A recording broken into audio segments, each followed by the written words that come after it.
content presented in this podcast is based on real events and may contain graphic descriptions of violence, sensitive topics, and explicit language that may be triggering, offensive, or sensitive subjects to some viewers and listeners. Discretion is advised. The purpose of this podcast is to explore and discuss true crime cases for entertainment and educational purposes only. This podcast does not intend to glorify or sensationalize crime, but rather aims to analyze and understand the complexities of human behavior in the criminal justice system. We encourage listeners to approach this content with empathy, critical thinking, respect for the victims and their families. Tonight, on Mysteries, Mayhem, and Merlot, I'm bringing you stories of the women you would least expect to have dark natures and hidden agendas. A group of very naughty nanas. True crime tales where charm, manipulation, and a spoonful of sugar masks a very unsettling reality. So grab your glass, get cozy, and maybe think twice about who's making your next cup of coffee. It's time to start the show. Let's hit it.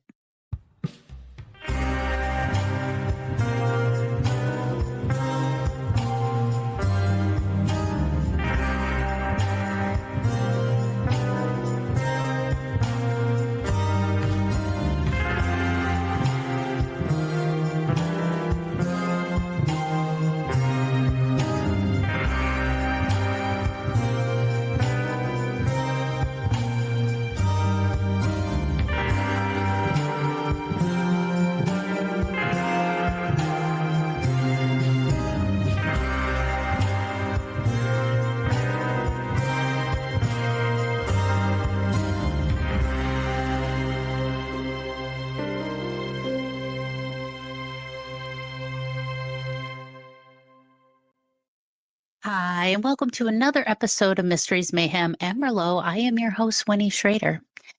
Now, she wears her Sunday pearls, hands out candy at Halloween, and never misses a birthday. Her hugs smell like lavender, and her face could just melt the iciest heart. But behind those bifocals and baked goods, she's hiding a secret. These aren't your average grandmas. They just didn't spoil their grandkids. They buried their enemies, and no one saw it coming. Because who would suspect a grandma, right? So let's take a look at these killer grandmas. They are sweet as pie on the outside, but deadly as sin on the inside.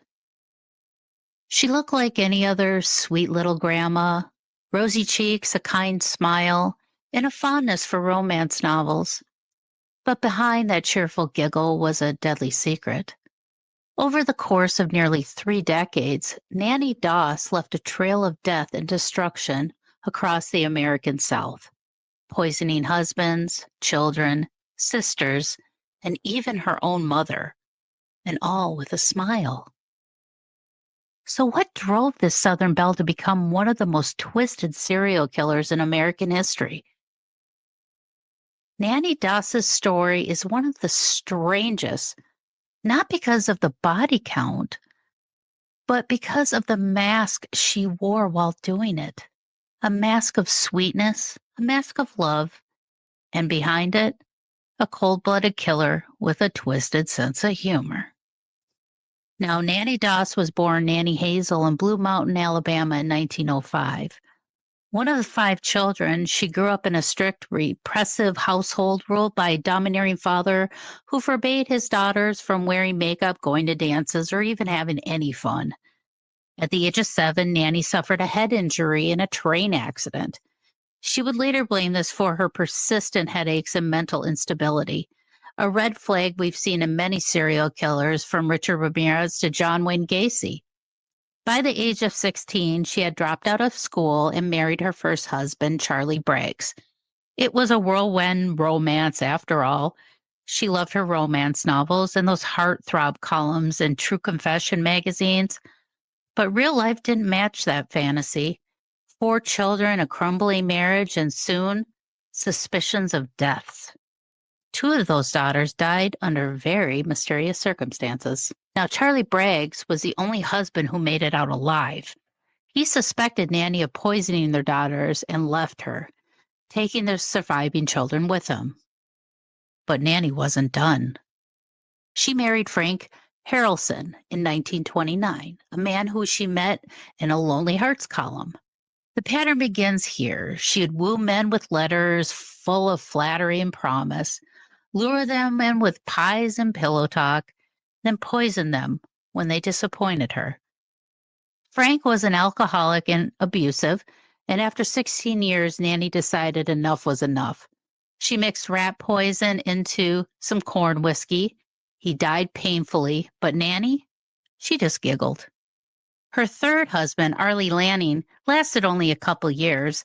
He died suddenly, and so did his mother, and even their house, which mysteriously just burned down, with Nannie, of course, collecting the insurance money. She was sure on a roll.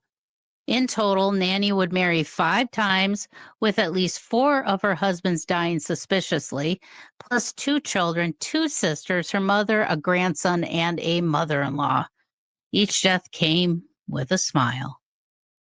What made Nannie so disturbing wasn't just the murders, it was how she acted. She would smile, she would laugh, she giggled her way through the police interrogations and court appearances, hence the name the Giggling Grandma. She'd poison her victims with arsenic or rat poison, slipped it into their food or drinks. But then she would always stay around to comfort them as they died. One doctor even remarked how attentive she was during her husband's last hours, never leaving his side. He thought that she was a saint. It turns out she was just making sure he didn't recover. What's more unsettling is that she loved the attention. She called the press her boyfriends, flirted with reporters, and bragged about her favorite murder recipes. One of her husbands, she claimed, died because he just wouldn't shut up. Now, the morbid humor, the shamelessness of Nannie Doss didn't hide her crimes. She practically winked at them. Now, when Nannie was finally caught in 1954, after the sudden death of her 5th husband, Samuel Doss, he had just gotten out of the hospital from a mysterious illness. When he died again just a few days later, doctors were suspicious. This time, they weren't going to let it go. This time, they ordered an autopsy, and the results? Arsenic, enough to kill a horse. Nannie was arrested, and within days, she confessed to killing 11 people. Some believe the real count could be higher. Her motive, as she told the cops, I was just searching for the perfect mate. The moment they would disappoint her, whether they were too controlling, too boring, or just got in her way, they were gone. Now, Nannie Doss wasn't tried for all murders. She did plead guilty to the murder of Samuel Doss and was sentenced to life in prison. She died in 1965 from leukemia at the Oklahoma State Penitentiary, but her legend lives on. A killer in curlers, laughing in the face of death, literally. Her story is a chilling reminder that sometimes evil doesn't even have to come in a form of a monster in the dark. Sometimes it wears a smile and then bakes you a pie. Now, Nannie Doss forces us to confront a truth we often don't like to admit, that sometimes the most dangerous people aren't strangers. They're family, they're neighbors. They're the ones we would never suspect. She killed not out of rage, but out of convenience. Her crimes were as casual as her laughter. Perhaps that's what makes her the most terrifying killers of all. So next time someone hands you a slice of pie with a wink, maybe ask who baked it. Now, this is a gentle reminder to keep your friends close, but that sugar bowl closer. 2 sweet old ladies, a cozy home for the elderly, afternoon tea, Bible verses. Sounds like the setup for a feel-good story, right? But what if I told you that this little home in Connecticut became the final resting place for nearly 24 guests, all lovingly cared for by one woman and a suspicious pot of tea? Now let's uncork this true tale behind the dark comedy classic, Arsenic and Old Lace, and meet the woman who inspired it, Amy Archer-Gilligan, a seemingly kind-hearted caretaker whose lovingly hospitality masked something far more sinister. So let's get into it. Now, if you've seen the classic zany comedy movie Arsenic and Old Lace, you'll remember the sweet old Brewster sisters helping lonely old men move on with a glass of poison elderberry wine. It's theatrical, it's funny, and it's absurd. But the story it's loosely based on, it's not funny at all. It's a true story about Amy Archer-Gilligan, a woman who ran a respectable sounding rest home in Windsor, Connecticut, where the turnover rate was just a little too high and her tea service came back with a kick. Now, Amy Dugan was born in 1873 in Connecticut. She grew up in a conservative household, married a man named James Archer, and together they opened the Archer Home for Elderly People and Chronic Invalids in 1907. Yes, that was the actual name. Catchy, right? The Archer Home was marketed as a safe haven for seniors who needed care, companionship, and some dignity in their later years. It was quiet, it was clean, and Amy Archer was the kind of woman who quoted scripture, smiled sweetly, and always had a warm beverage ready for you. For $1,000, you could secure a lifelong care at her facility. A bargain, really. But then people started moving on. Now, after James Archer passed away in 1910, under what would be later called mysterious circumstances, Amy married Michael Gilligan, a wealthy man who conveniently died not long after their wedding. The cause of death, officially, natural causes, but there were whispers. And then the residents at Archer Home started dying at an unusual rate. In the span of just a few years, more than 60 people passed away in her care. Many of them died shortly after revising their wills or turning over their life savings to guess who? Amy. Some even made final donations after they were gone. Generous ghosts? What raised most eyebrows was the speed. New residents would arrive, appear healthy, and then poof, just gone. Amy blamed it on age, on fate, on the hand of God. But one grieving family member didn't buy it. Now, Franklin Andrews was a healthy man when he moved into the Archer home. He wrote to his family members saying he was doing well and was even helping out with chores. But one day in 1914, he just suddenly became ill and just passed away. His niece, Nellie Pierce, was suspicious. She had seen letters from Franklin just days earlier talking about Amy pressuring him for his money. When she learned other residents also had died under strange circumstances, she took those concerns to the authorities. This triggered an investigation. And wouldn't you know it, when they exhumed a few of Amy's former guests, they found trace elements of something a little extra in their system. Let's call it a non-FDA approved seasoning, something you wouldn't expect in your tea. Now, Amy was arrested in 1916 and charged with 5 deaths, but many believe the real number was closer to 20 or more. Her trial made headlines across New England, newspapers called the Angel of Death, though her church-going demeanor and grandmotherly appearance confused the public. Could this smiling, scripture-quoting widow really be behind it all? At trial, prosecutors presented evidence that she had purchased large quantities of a common pest repellent, one not exactly used for tea time. Amy claimed it was for cleaning. Now, in 1917, she was convicted and sentenced to life in prison. But in a twist worthy of its own episode, she was later found to have mental health struggles and was transferred to a psychiatric facility where she remained there until her death in 1962. Amy Archer-Gilligan's story didn't fade quietly. It inspired a stage play called Arsenic and Old Lace, which debuted on Broadway in 1941 and was later turned into the beloved 1944 film starring Cary Grant. And of course, the Brewster sisters in the film are gentler, goofier, and a lot more charming than Amy ever was. But the bones of the story are there. Kindly caretakers, a suspicious beverage, and a house full of secrets. It's one of those cases where the truth was almost stranger than fiction, and the fiction just made it easier to swallow. Pun? kind of intended. So, was Amy Archer a cold blooded villain, a woman overwhelmed by her responsibilities, or someone slowly unraveling as grief, greed, and delusions took over? That's the mystery.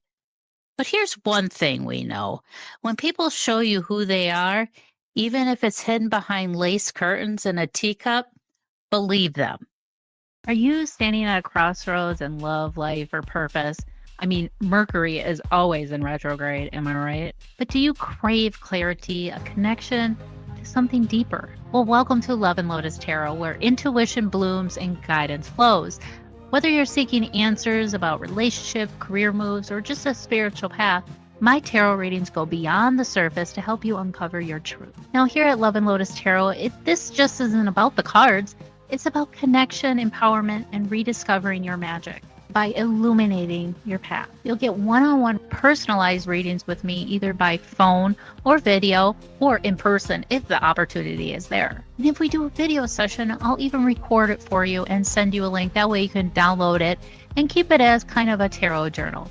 Speaking of journals, this just came out. Yes, I just created your very own bitch book. This is a no-filter dumping ground for all your grievances, angst, and anger that you carry with you throughout the day. Whether it's valid or not, you still have those feelings, so you need to purge them and get it out, and that's where the bitch book comes in. You can find them on Amazon, along with booking a tarot reading with me at lovelotustarot.com. She looked like a harmless old woman. At nearly 70 years old, Tamara Samsonova had white hair, a soft voice, and a fondness for tea, astrology, and also dismemberment. She lived in St. Petersburg, Russia, a historic city full of art, history, and cobblestone charm. But Tamara left something far darker in her wake: a string of grisly murders, a missing husband, several heads in garbage bags, and a handwritten diary describing her crimes in chilling detail. Her nickname? The Granny Ripper. Now, Tamara Samsonova isn't a household name like Bundy or Dahmer, but her crimes, they're just as shocking, maybe even more so. Why? Because no one saw this coming. So let's start from the beginning. Tamara Samsonova was born in 1947 in the Russian Soviet Republic. Little is known about her childhood, but by all accounts, she was intelligent, quiet, and independent. She studied foreign languages, worked in hospitality, and was known to speak at least three languages fluently. At one point, she even worked at a prestigious Soviet travel agency. Now, she married in the early 1970s, but something was off. Her husband disappeared in 2005. Tamara claimed that he left her. His body was just never found. But now, if you fast forward to 2015, Tamara is now in her late 60s, living quiet in an apartment complex in St. Petersburg. She's small, soft spoken, and polite, but apparently also a monster. Now, the world met Tamara in July of 2015 after a brutal and shocking discovery. Neighbors spotted a woman on surveillance camera dragging large black trash bags out of the building and down the street. Inside those bags, human remains, arms, legs, and a severed head. Now, police traced the bags back to the apartment Tamara was living at that she shared with 79-year-old Valentina Ulanova, a woman who had taken Tamara in as a guest. Now, at first, Tamara claimed innocence, but when the officers searched the apartment, they found blood in the bathroom, in the hallway, on the knives, and in a cooking pot. They also found her diary, handwritten in Russian, English, and in German. And that's when this case exploded because the diary described the murder in detail. Now, Tamara confessed she had poisoned Valentina with sleeping pills, then dismembered her with a saw while she was still semi conscious. Oh my God. Why? They had an argument over dirty dishes. Yeah, dirty dishes. Now, inside Tamara's personal diary were pages upon pages of murder confessions, written like recipes, calm, cold, and terrifying. She detailed at least 11 separate killings over a 20-year span. There were mentions of decapitations, dismemberment, an entry described on how she removed organs, cleaned up crime scenes. Then calmly, she would just make herself dinner. Investigators suspect that she may have murdered her missing husband. You think? Other victims possibly included other boarders, tenants, or neighbors, people who simply just got in her way. She wrote about astrology, citing star alignments and rituals. She claimed to be under some cosmic compulsion as if something larger than her had taken control. But despite these bizarre elements, there was one common thread: control. Tamara liked to dominate those around her. If someone pushed back, she would eliminate them. She didn't scream, she didn't panic. She would just write it all down and then have a cup of tea. Now, once Tamara was arrested, she became this media sensation, but not in the way you would expect. She smiled, she'd wave at the cameras, she blew kisses, she even joked, I'm going to die in prison, so I might as well be famous. During her hearing, she laughed and told the judges, I knew you would come for me. During the graphic nature of the crimes and her mental state, the Russian court declared her unfit to stand trial. She was diagnosed with paranoid schizophrenia and sent to the hospital indefinitely. There she remains to this day. But justice is still murky because Tamara Samsonova was never formally convicted of murder. Her confessions, her diary, and the trail of bodies speak for themselves, but the legal system closed the book before really fully reading it. Now, Tamara's story has since taken a near mythical quality to it. Some compare her to Jack the Ripper, others to Elizabeth Bathory. But what makes the Granny Ripper different is the facade. She wasn't wealthy. She wasn't particularly clever. She didn't charm or seduce anybody. She just quietly killed, methodically, without fanfare. A neighbor, a housemate, a spouse. Even in the psychiatric facility, she had been reported as pleasant and easy to manage, which begs the question, was she faking it all along? Or was she something else entirely? A woman possessed by trauma, by madness, or even something darker? Now, Tamara Samsonova reminds us of the terrifying truth: monsters don't always hide in the shadows. Sometimes they sip tea, smile sweetly, and live right next door. Her diary is a document of horror and obsession and cold detachment, written in multiple language spanning years of death. And the most disturbing part? We still don't know how many people met their fate at the hands of the Granny Ripper. A charming Victorian home, a kindly older landlady with a gentle voice and perfectly curled hair. She offered tea, warm meals, and a room to those who had nowhere else to go. It was the kind of place that should have felt like safety, but instead, it held a secret buried beneath the rose bushes. This is the case of Dorothea Puente, the woman who turned kindness into currency and her backyard into a final resting place. This one may take the cake. This case echoes a cult favorite film, Psycho. So let's head back to the 1980s Sacramento and meet Dorothea Puente. Now, Dorothea Puente appeared to be the definition of a generous spirit. She ran a quiet, nondescript boarding house in downtown Sacramento, California. The home itself was charming, Victorian style, pale blue with white trim and a rose garden out front. Dorothea was known in the neighborhood as a kind hearted lady who took in the forgotten, seniors, people facing hardships, folks who had nowhere else to go. She gave them a room, a board, and a smile. She wore oversized glasses, styled her hair in soft waves, and always seemed to be either cooking something or tending to her flowers. But her past? It was already complicated. Now, before the boarding house, Dorothea had a long list of name changes, multiple marriages, a few brushes with the law involving some financial matters, and a stint where she was not so gently asked to stop helping people with their paperwork. But that was behind her now, right? Well, not quite. In the early 1980s, social workers who regularly visit Dorothea's boarding house began to grow concerned. Tenants would just vanish, but not in a dramatic way, like in the middle of the night. More like they'd be doing just fine one week, and then the next, Dorothy would just say they moved away or that a relative just came picked them up. Except no one could ever find those relatives, and the tenants never resurfaced. One particular man, Alvaro Montoya, drew attention. He had developmental disabilities and a strong bond with his social worker. When he suddenly went missing, Dorothea gave the familiar excuse he left to be with his family. But something just didn't feel right. So the social worker reported it, and that's when things began to unravel. In November of 1988, police visited Dorothea's home for a wellness check. She welcomed them in, served them coffee, answered questions, and remained composed. But one of the officers noticed that the backyard looked kind of odd, like the soil had been turned recently. Now they asked if they could do a little digging, and of course, Dorothea, ever the composed hostess that she was, said, of course. What they found?